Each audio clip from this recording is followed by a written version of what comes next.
Hi, this is the UKAtheist. Something a little different today. This video is in response to a video made by KingBuzzyBoy, who replied to a video response I gave him on the burden of proof. He seems like a pretty good guy and very respectful, so I decided to do a video response to his response. You can find all details in my description box. So, let's begin straight away, shall we? Hey everybody, this is Buzz. How you doing? This is a video in response to a video I made. Video I made before. The initial video was called "Do Atheists Bear the Burden of Proof?" In it, I laid out, what I thought was a good argument that atheists bear a burden of proof. UKAtheist had a video. He posted a video on my site refuting my position. It's a good video. I recommend everyone see it. It's well done. It's clear. It's concise. He does a good job with graphics and stuff. I don't know how to do that stuff. I just do this stupid video vlog. I wish I could do some graphics. So I'm just going to get right into it real quick here. I got some notes. I'm going to try not to be all over the place, but, I might be. I'm going to try not to be. So number one, the atheist says that they don't have a burden of proof because they're not making a claim. They're rejecting our claim that God exists. So they're not making a claim that has to bear a burden of proof. We bear the burden of proof by making our claim that God exists. They're just rejecting that claim. Okay, so that's one argument there. That's the main argument. That's why they don't have the burden of proof. And I would ask, why do you reject our evidence that we give? You ask the question, why do we reject the evidence that you give? To this, I simply have to respond that I have never been introduced to any evidence that is satisfactory. Extraordinary claims require extraordinary evidence. That's really, that's kind of a whole nother topic. I'm going a lot deeper than that. Whole lot deeper than that right now.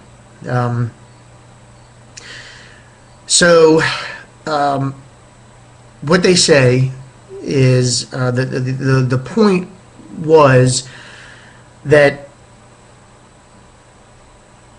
they trying to prove the non-existence of anything is illogical and nonsensical. Because the claim can be rationalized by the person making the claim.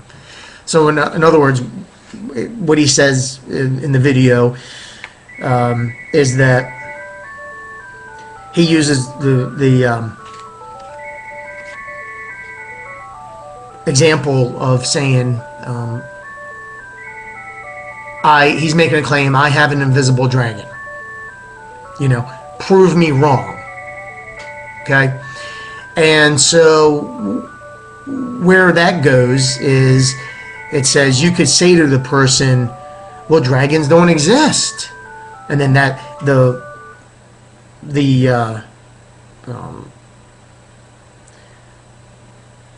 person would then say would rationalize, well, it does exist, but I found the last egg. They're real.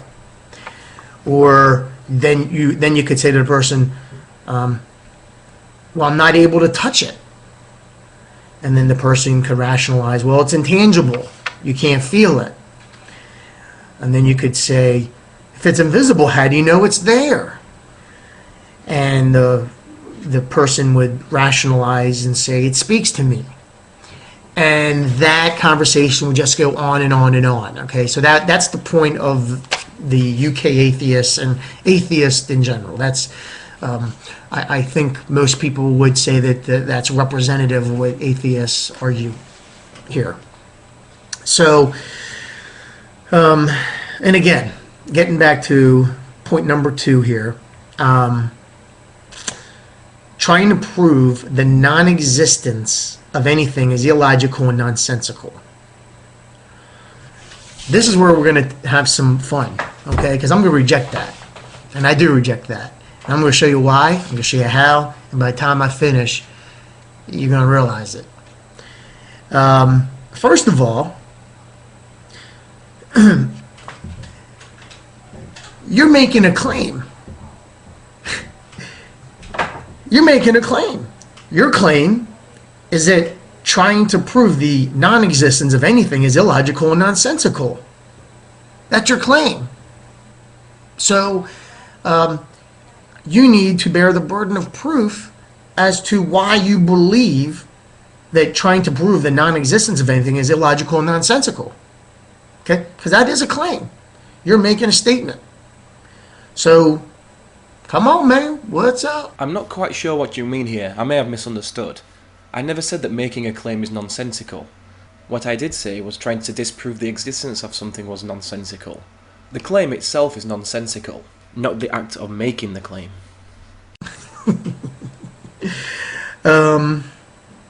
Now, I'm going to go ahead and go a little farther than that. I'm not going to leave it there. I'm going to go ahead a little farther. And here's what I'm going to say about this.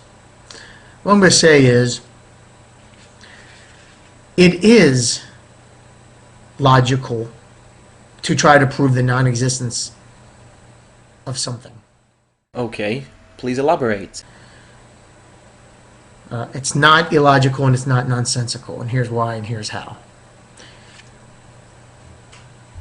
Psychiatrists, psychologists do that all the time. People come in, they think they see bugs on their skin, or they hallucinate things, they think they hear things talking to them, and the psychiatrists, psychologists, they spend time with the person,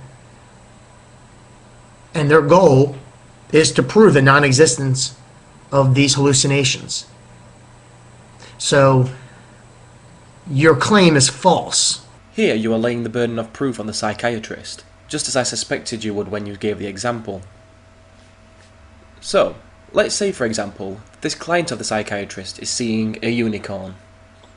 Yes, the psychiatrist tries to explain that there is no unicorn, and that they do not exist. The nonsensical part here would be him trying to prove it.